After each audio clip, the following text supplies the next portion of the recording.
This is Paul Nobles from eatperform.com. I am sitting here without April Blackford tonight because she had a dental issue. She was kind of hoping that she would be able to make it, but ultimately she didn't want to sit here drooling, and all the things that would really make it unflattering.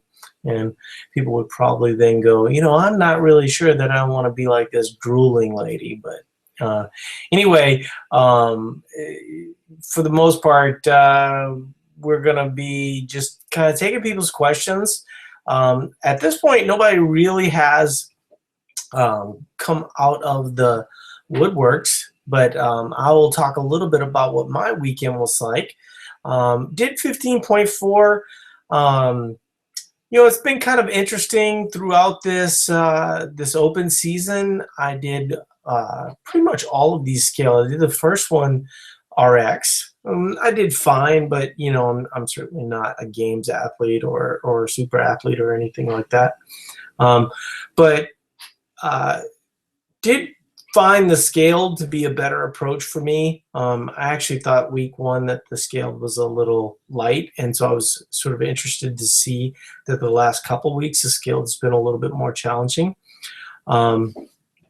But I started off my 15.4 with the idea that it was 10 reps of both movements, and then my judge said, no, it's 3 reps. And I was like, I really don't think it is. And so we're sitting there arguing over whether or not it was 10 reps or 3 reps. And so I went with his plan. And about 3 minutes in, somebody was like, you're doing the wrong workout. And I was like, I know I was doing the wrong workout. And so all my preparation, everything sort of went out the window. I had to do the workout again 2 hours later, and I didn't do that great. And so, I ended up getting 86 reps, but, I'm fairly certain I would have done a lot better. I did end up kind of jacking up my thumb about 2 minutes in towards the second time I tried it. And so that cost me probably 20 to 30 seconds just kind of shaking out my thumb and wondering whether or not I had an injury or just kind of a little stinger or something of that nature. And one of the things I'm starting to figure out in a lot of these videos that I'm making for YouTube, I'm not sure if you guys are watching that. I'm posting those a lot in the Science Lab Social. If you aren't in Science Lab Social, you probably should be, because it's a lot of fun and it's a great way for us to interact with you guys.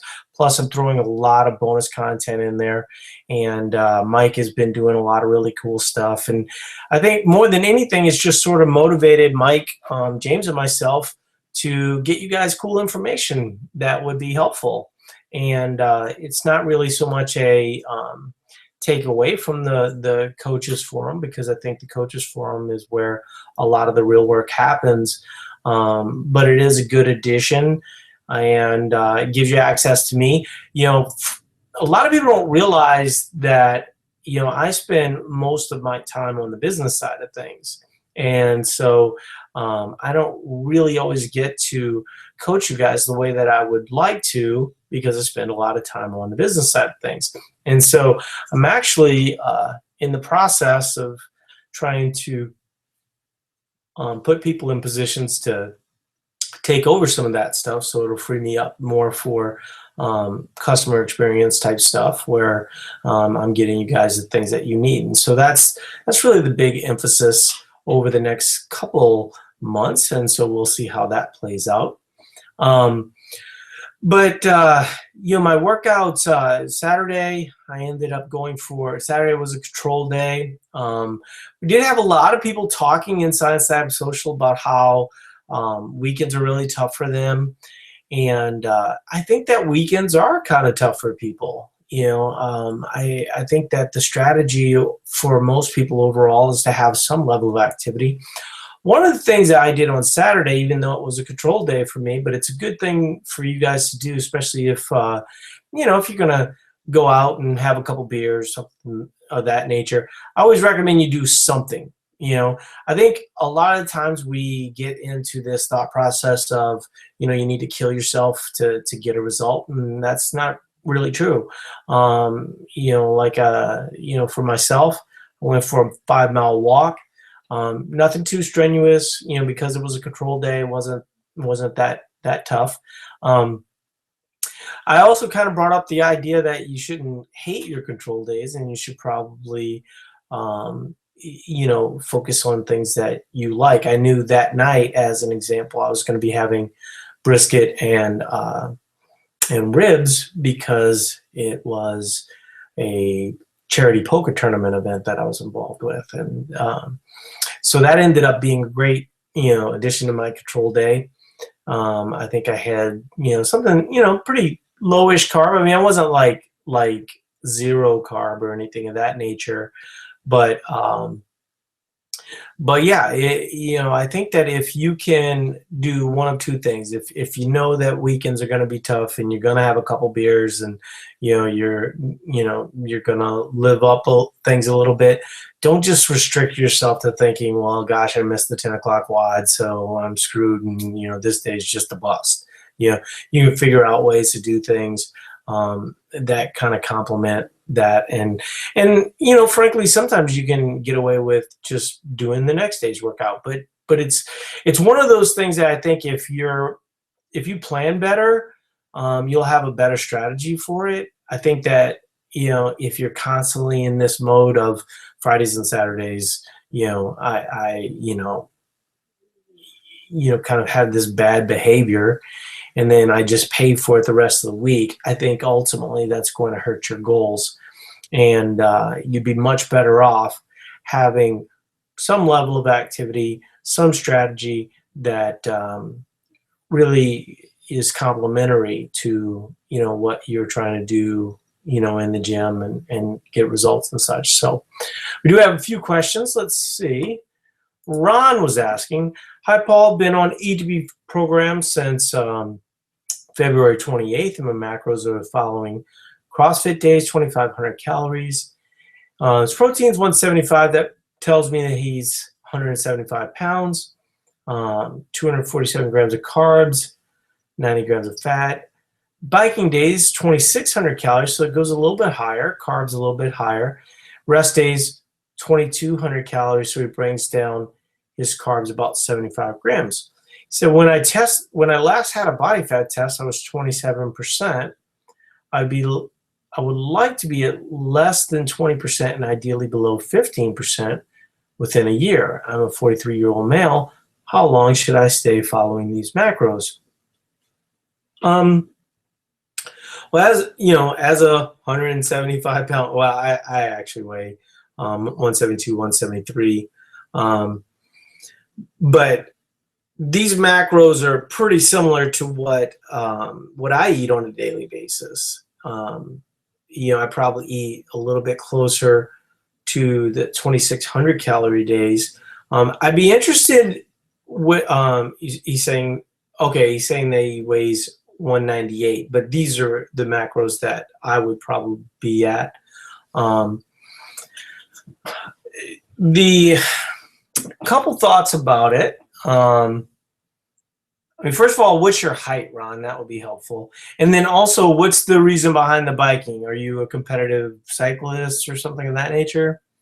He says he's 5'11", 198. That's actually not that bad. 27%. He says he enjoys biking. No reason. 27% would suggest to me that your muscle is really low. And that is actually your bigger problem. It's not always the case. But in your instance, I think you probably are going to benefit a little bit more from having some type of hypertrophy training. The thing with CrossFit is it's going to tear down your muscle. And then the thing with biking is it's going to tear down your muscle. And so, while you could probably, lose some weight and you will lose some fat in that scenario, I think what you're going to see, because he's saying that, he was under eating and storing a lot of fat. I think what you're seeing is that your body's holding on to fat because you're not building enough muscle and you're constantly in this tear down mode. And so this is sort of what we talk about with, Metflex and kind of how we teach people with the WAVE method. I think that, going from 27 to 15%, we're looking at, 12% difference. There's no reason why, well, first of all, there's no reason why your timeline would need to be strict, right? I mean, if I told you could get to 15% in 1 year and 4 months, you'd be like, okay, fine, no big deal, right?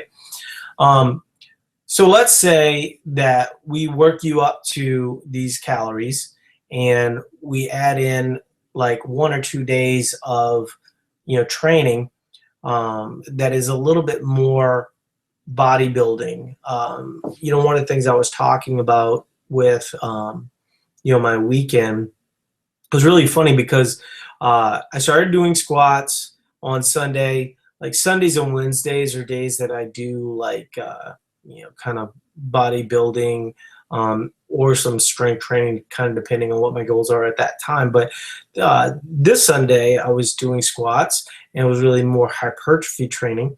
And what I found early on was that I wasn't feeling 100%, and weight that I normally would feel really comfortable with. Like I was doing 4s for 225, just really started to struggle with like that kind of weight. And so rather than getting discouraged because I was really trying to work up to something like 255, 285. I decided to just go ahead and like roll with it. And so, I did the 225 set, kind of struggled with that a little bit.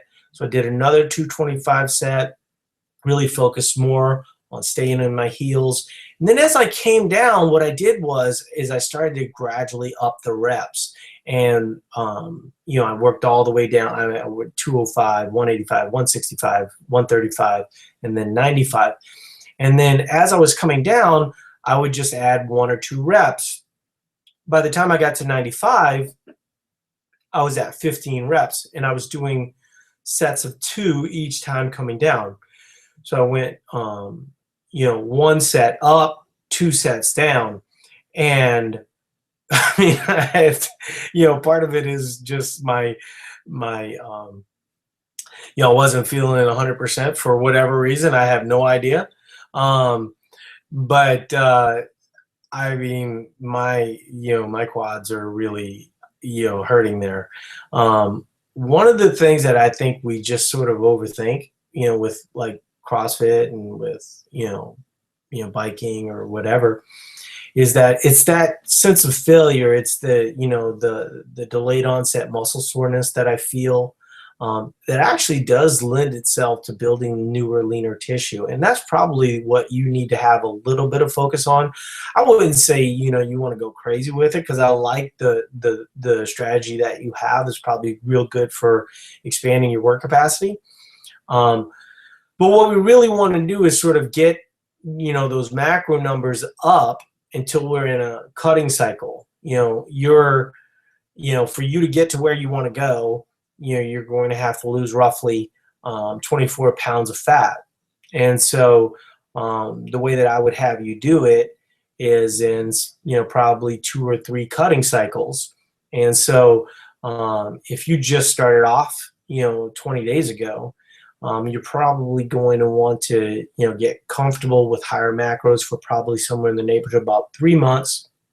And then we bring you down. So let's say that today, today's what? Real close to April 1st. So you got 2 more months. June 1st, you decide, well, I'm just going to go ahead and cut down for 10 weeks. You lose 10 pounds. Now all of a sudden you're under 190. You're at 188. And then, we take, 3 to 6 months. I would probably argue for 6 months, actually, because I think once you're down to 188, my guess is that 188 number feels pretty low. I know it did for me, and for somebody like in your situation, you're a bigger, taller guy. So you want to have some level of muscle building. And I really think it's that 3-month cycle and then, that 6-month cycle once you're down to 188, where you really start to see good growth. And so your biggest potential, because you were under eating for so long, really is that, getting things right with protein, getting things right with carbohydrates. And my guess is you could probably put on 4 to 5 pounds of muscle. That's not insignificant. That would be roughly 3%. So if you're 27% right now, and you do it kind of what I'm suggesting, and you actually end up, getting the results that I think you could probably get, basically you're looking at 9% at that point, which is 18 pounds, and that's 2 cutting cycles, and then basically you're there in a year, and so do you get sort of how we're cycling it there? But I really think that if you continue with the CrossFit and the biking, even though your calories are kind of okay, I eat that much and I'm nowhere near as active as you are, but I have these building cycles. I have 2 days a week where one day lower body, other day upper body. I'm not suggesting that you have to do that, but I would do one of those. And in my suggestion, it would probably be an upper body day for you, because CrossFit, we tend to focus a lot on squats and lower body, and so I think that we just don't get enough chest, maybe lats. I mean, lats kind of come with some of the pull-up work and stuff like that. So whatever is a lagging area for you, I know for myself, really, my quads, glutes, and then my pectoral muscles are really the areas that I sort of focus on. And I think you probably enjoy that. I mean, the way that I always describe it is that just think of it like CrossFit. Take 4 or 5, movements.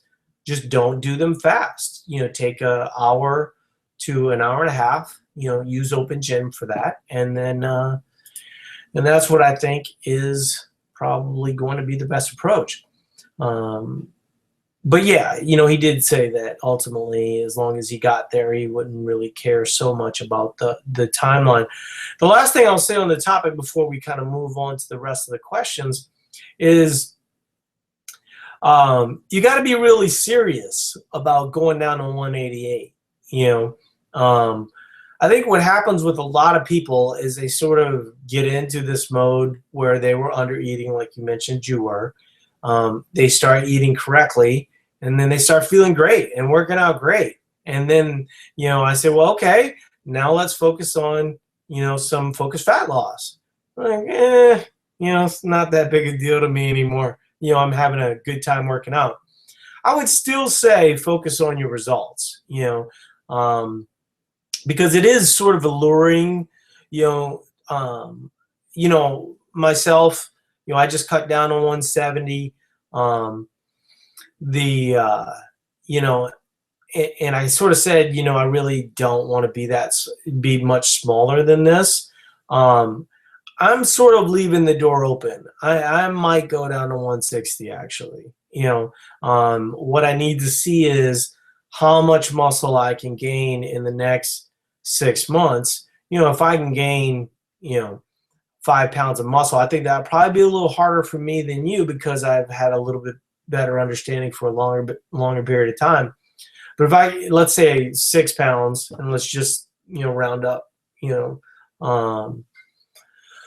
round up to 2 pounds per percentage point, that puts me in that 12% range. I wouldn't necessarily need to go to 160. Maybe at that point, 165 would be, the way to go. So Ron was saying, I'll do some research on how to cut and do the cycles you mentioned, 2 or 3 months cutting cycle and 6-month building cycle. Honestly, you don't have to do any research. I mean, you could do the research. You could do all the research you want, but, we'll be able to set you up with those macros and get you rolling. But, really, you don't want to jump jump the gun, you'll just end up with kind of negative results because you're kind of coming out of a restricted period. So, like I said, let's try and get that process. I would add in a hypertrophy day, maybe even 2 hypertrophy days. So I should stick to my macros into June. That's exactly what I would suggest that you do. In fact, I would not only suggest that you stick to your macros, I would suggest if you're having good results that you should try and increase your macros. And the reason being is, one, that's going to be more favorable for muscle gaining. And 2, as long as you're staying weight stable, you're not gaining fat. And it'll allow for a much easier cut when June 1st comes around. And so, so there you go. So I hope that's helpful. Let me know if you have anything before. But yeah, I think what ends up happening, we talk to a lot of people like Ron, where they sort of get to this point. They get stuck. And one of the reasons that they're stuck is not because they have a lot of fat to lose. It's really they have muscle to gain. And muscle's a little bit harder, but if you're coming from a restricted background and you've got a lot of deficiencies, and it sounds like that is what Ron had, that 3 to 4 month period initially, you can make really big gains, and that ultimately is going to put you in a much better position when your cut comes down. But also, it'll make you, it will lead to fat loss if you stay weight stable.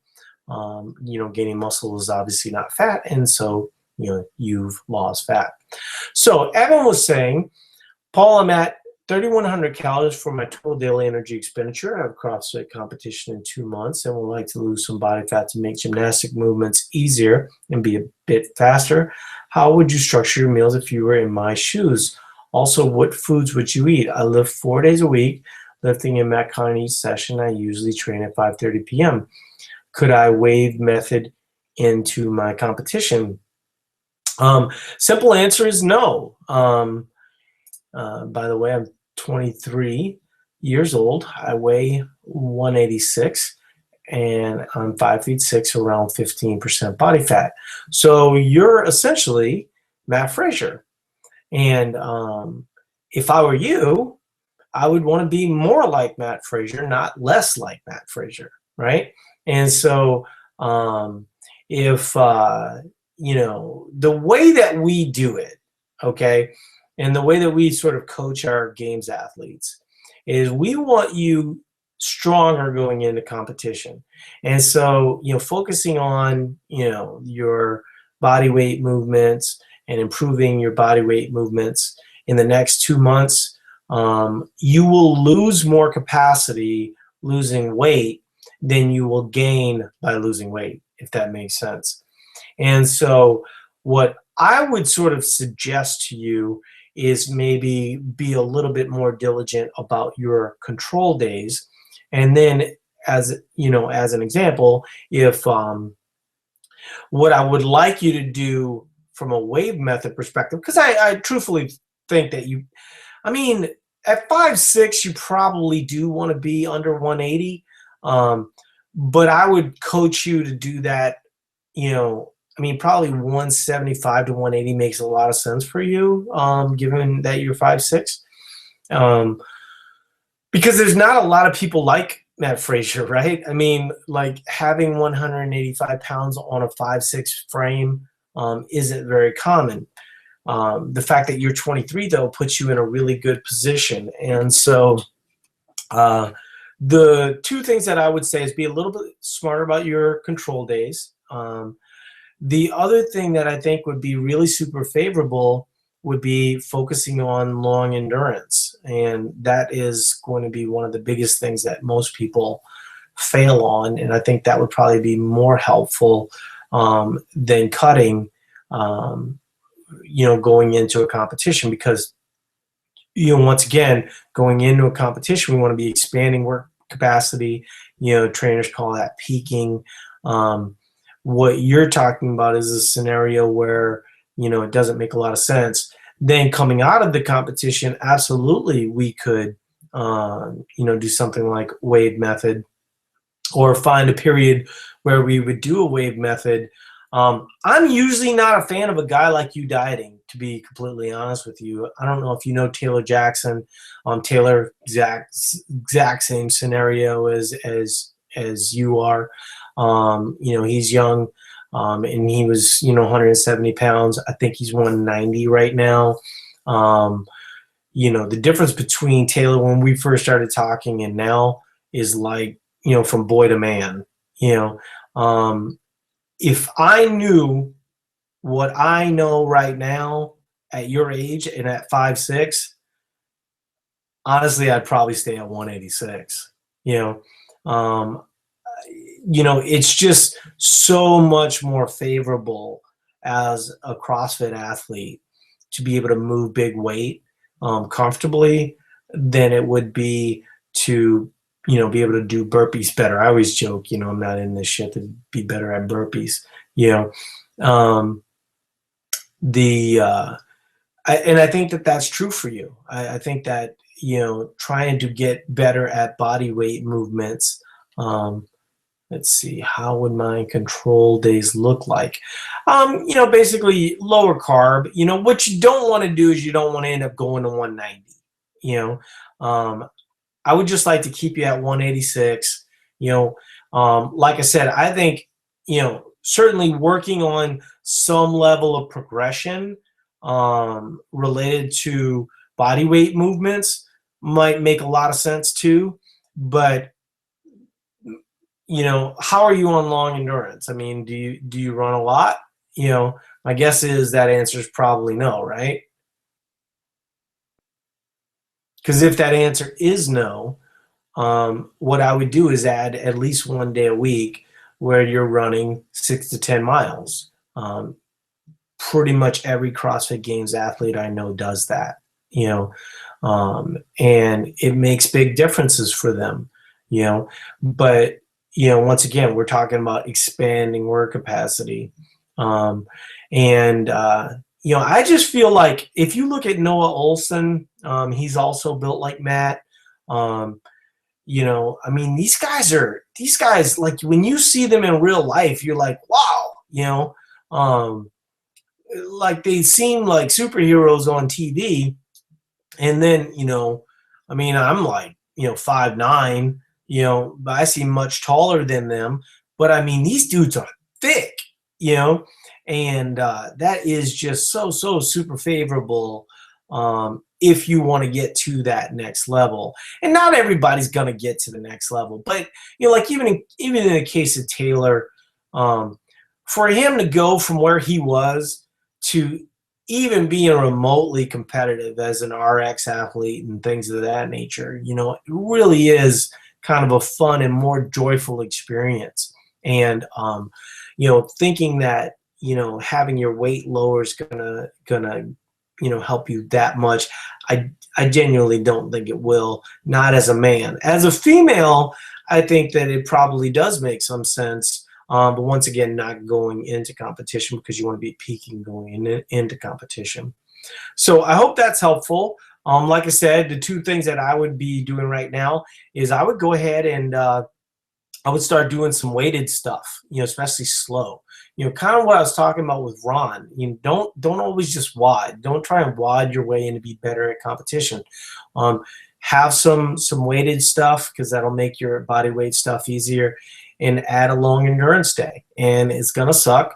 Throw on some headphones, go on a trail run, 6 to 10 miles, and in 2 months, I guarantee you, that's the area you can improve upon the fastest. You can take somebody within 5 to 6 weeks and have them be much more proficient at long endurance. And I know it doesn't seem like that's favorable for CrossFit, but trust me, it ends up being favorable for CrossFit, especially in those 12 to 15 minutes. But even kind of that 6 to 8 minute realm where you're breathing more effectively than the guy next to you because he doesn't run. I would say that would be the strategy that I would take, and then we could take a look at wave method or cutting, but it really sort of will depend on how competitive you are. I mean, at 23, 186, 15%, I mean, you could probably get down to 12, 10% without blinking, man, especially if you add some long endurance. And that's going to be pretty favorable as well. So I hope that helps. Let me know. I mean, we'll help you get wherever you want to go, but you certainly don't want to do that going into competition, or just don't go to the competition, you know. But I would never suggest to anyone going into a competition to be cutting, and we don't do that for any of our, you know, games athletes. So I hope that helps. Let's see. Raquel is saying, hi, Paul. How can I know if I'm a candidate for the wave method? I don't think it's really something that, you know, works like that. You know, I'd be interested to know how long you've been doing Eat to Perform. You know, there's some people that, you know, come from an overeating background. I mean, there's, you know, I mean, obviously you're in the group and you hear, and if you guys aren't in the group, because I know a lot of new people show up and do this, which I need to write a note here. That's really super important. Sorry, guys. That's the kind of thing that April would be here for normally. But what I'm sort of seeing in the social group is that there's two people. There's the people that actually want to eat Oreos or Rice Krispie treats all the time, and then there's the people that like are, you know, could use to eat, you know, a Rice Krispie treat every now and again. And so, you know, you got to figure out like where you sort of came from. You know, if you were at a, you know, eating at an expansion mode for a long period of time, and then you found Eat to Perform, trying to get your performance up, then you might be able to jump into the wave method right off the bat. But if you were like whole foods, paleo, things of that nature, you know, you're going to want to wait it out, probably minimum 3 months, making sure that, you know, your macros are kind of set at that higher number. Say, let's say I have a year since adding carbs, but not logging food, and no weight gain, but lots of gains. You know, I would try it. I mean, you know, we do have another fat loss challenge starting on May 1st, so that might be something I would look at. You could certainly start it now. I mean, what are your macros right now? And I can maybe give you some thoughts on what your wave method would look like.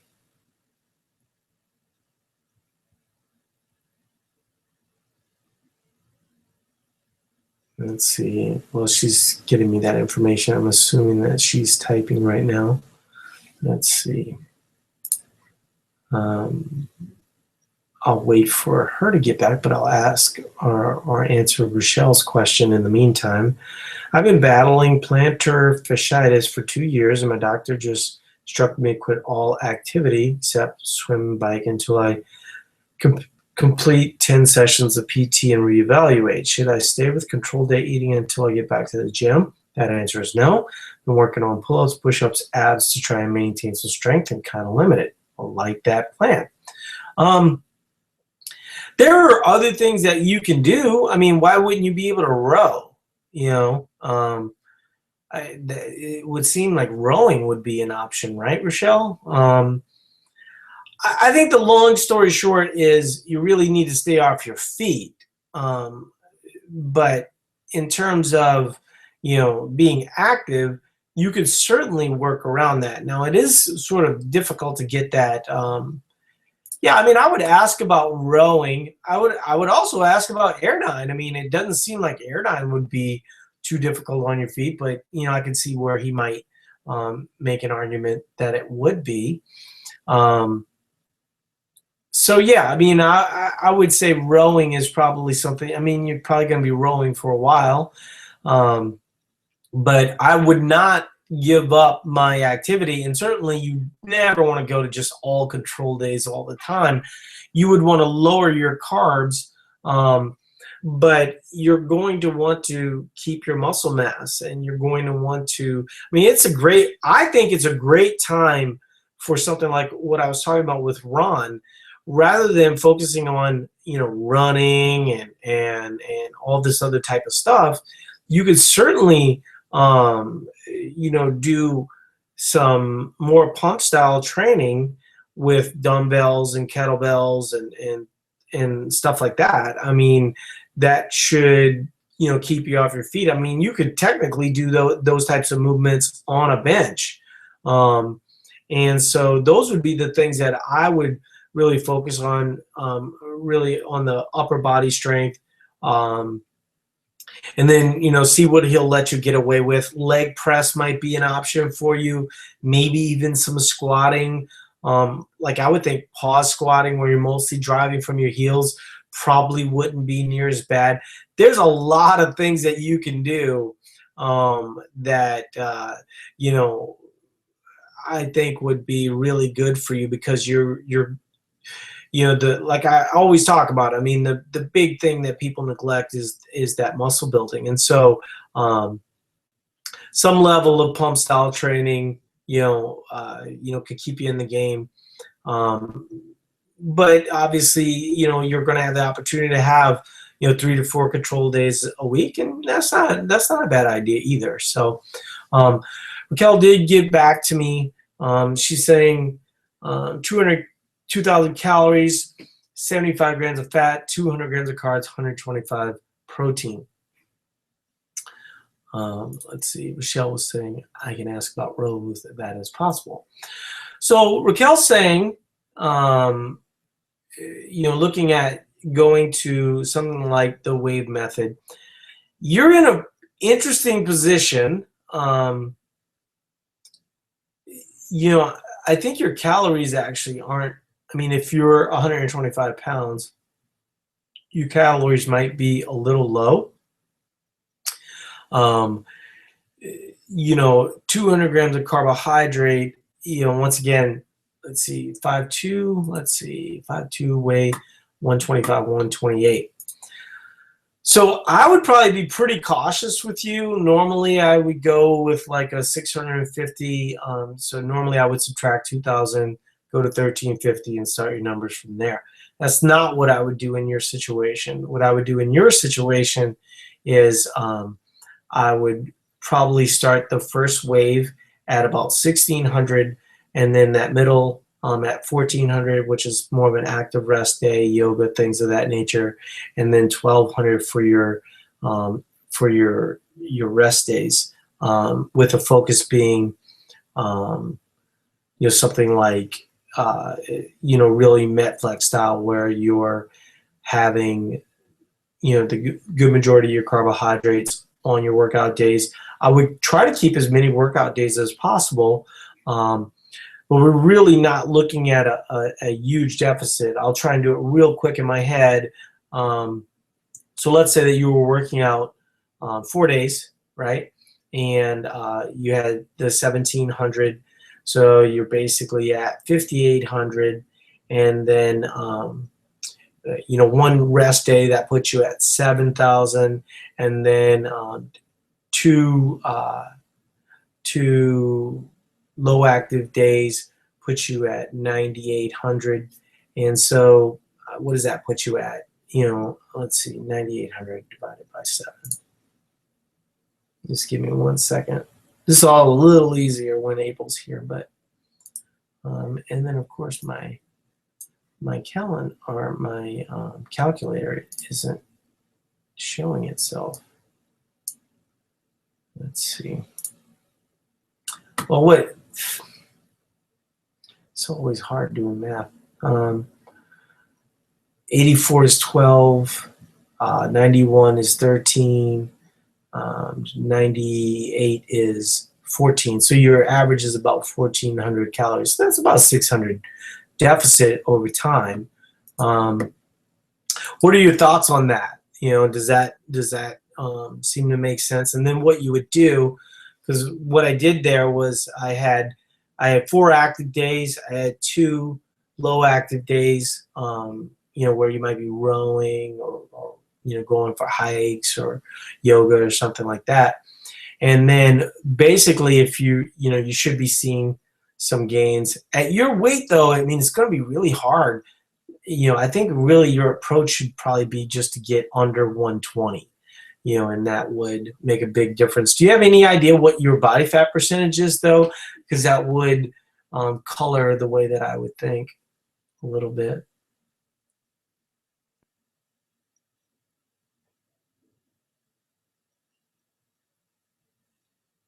Yeah. Honestly, I think I still I think your issue is not fat. I think your issue is muscle. And it's similar to what I was talking about with Ron.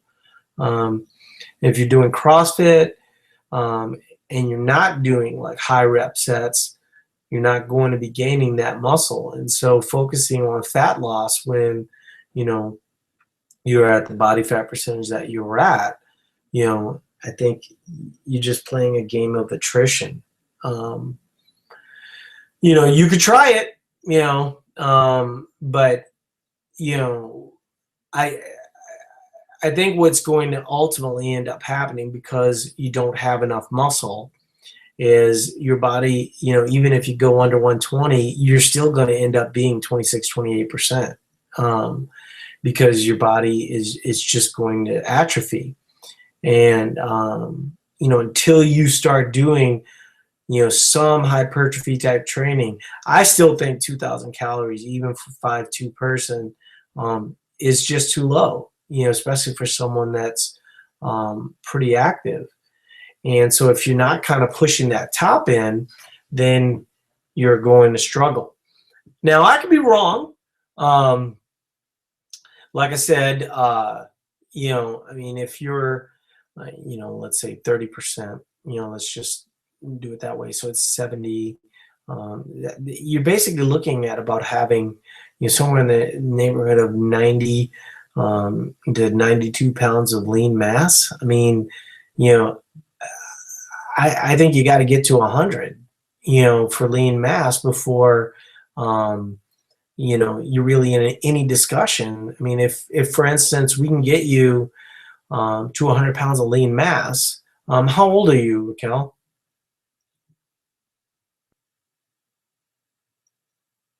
Okay, that's going to be a little tougher. I mean, I'm in the same boat. It's tough to put on a lot of mass at our age. So you're really going to want to be super careful because you just don't want to be giving up that muscle. And being at 91, I mean, maybe getting you to 95 probably makes some sense in terms of lean mass. I don't know, it's up to you, but don't be surprised if you cut down to 120 and you end up still being at 26%, until, you're really focused on that muscle part, you're going to see your body hold on to fat. And that's that's real for a lot of people. My guess is if this is your, if you're, just started CrossFit within a year, or you just started lifting weights, you've probably seen some gains. But, if you were under eating previous to that, I think you might even be under eating right now, even though, it's probably more food than you were eating. It doesn't sound like you're putting on, enough lean mass to matter. And so that would be sort of my focus. It really is up to you. I just think you're playing a game of you're just going to lose weight but not lose fat. And until you start to address that muscle mass, you're going to be in trouble.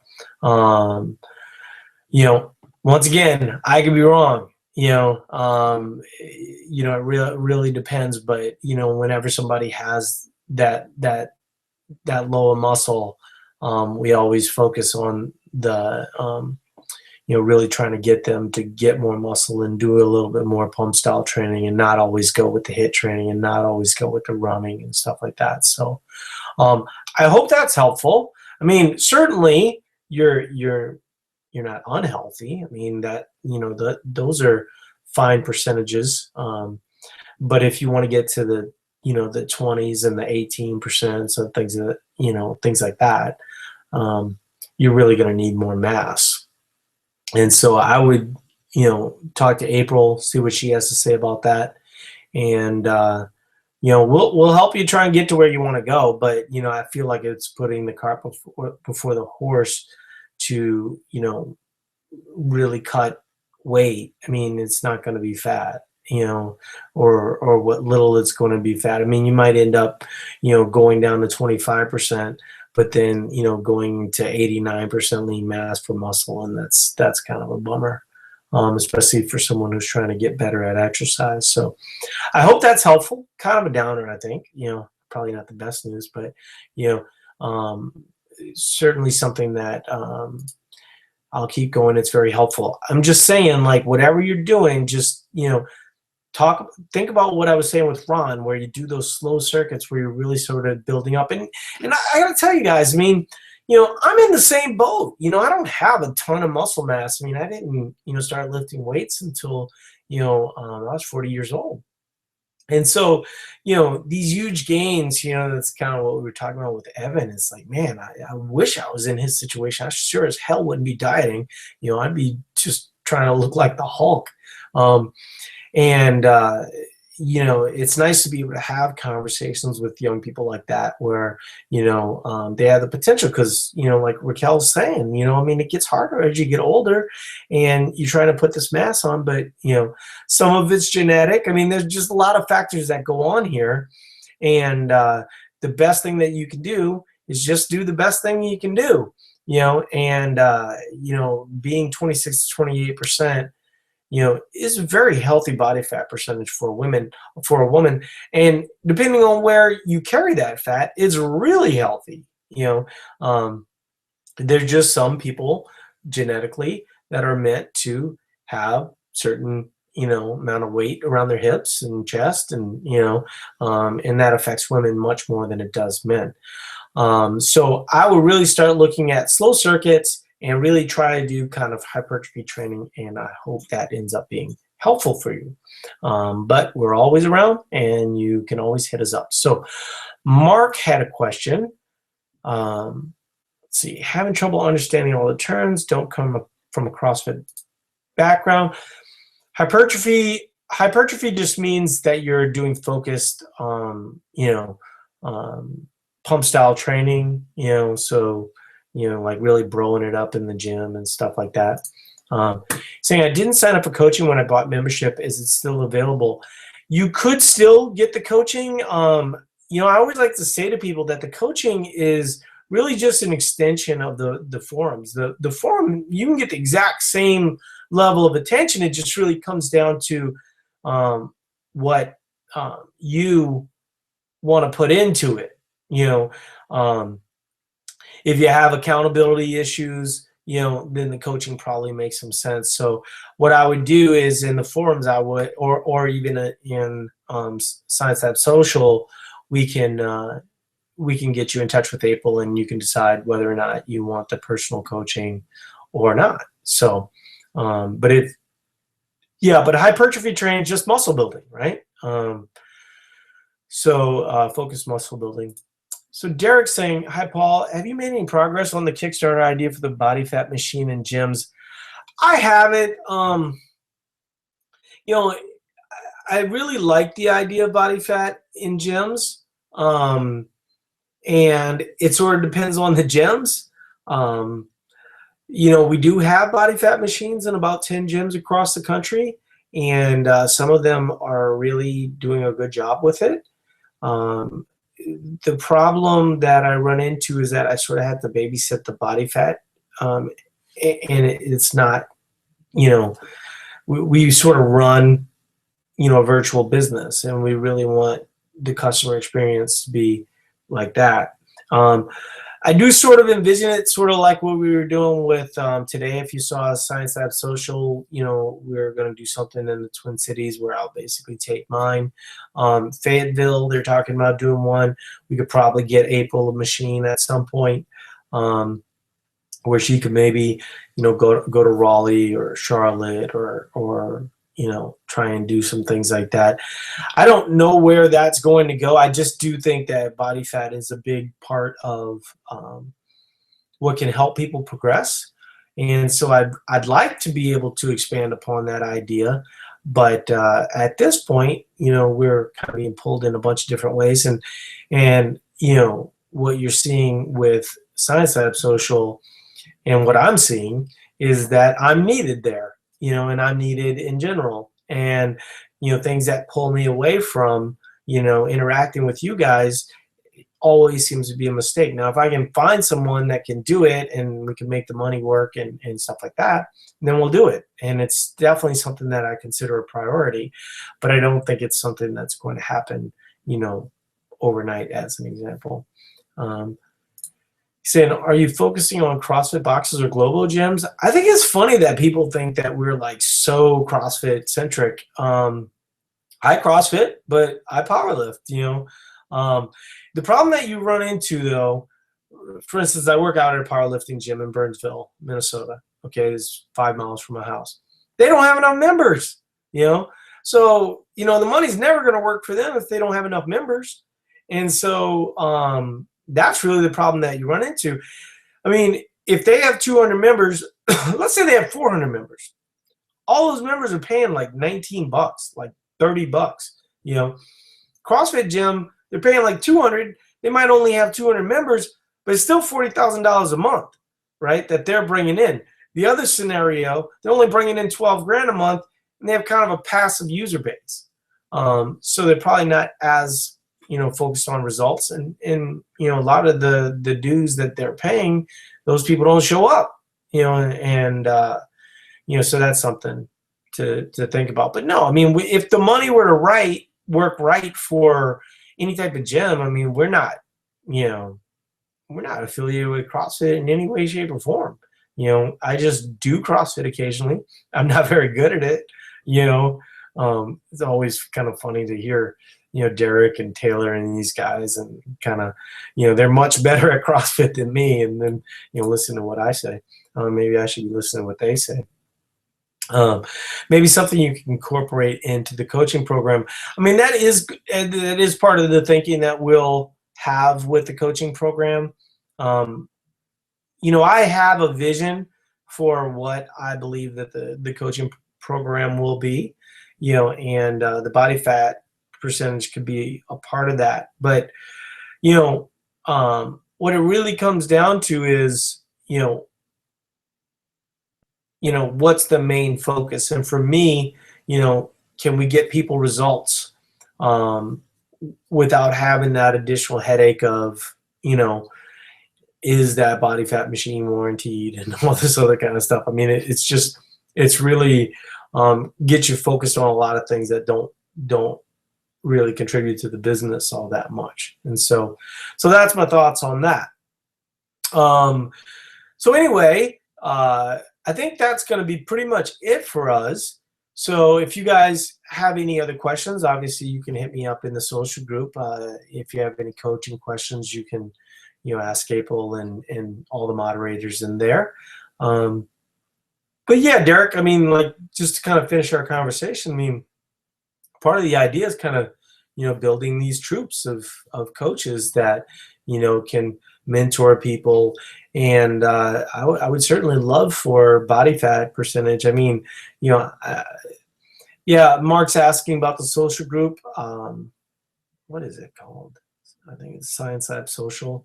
If you go to Facebook and then just type in the search bar Science Lab Social, you can ask to be added to the group, and then I will add you. But if you're new, then you might not know it exists. So also in the forum, there's links everywhere. We're going to try and make that a little bit easier for people in the next iterations of our thank you pages and emails and stuff like that. So I appreciate everybody being here. I'll see you guys online, and make sure, like in Mark's case, to use the coaching forum, and I'll talk to you guys later. Bye-bye.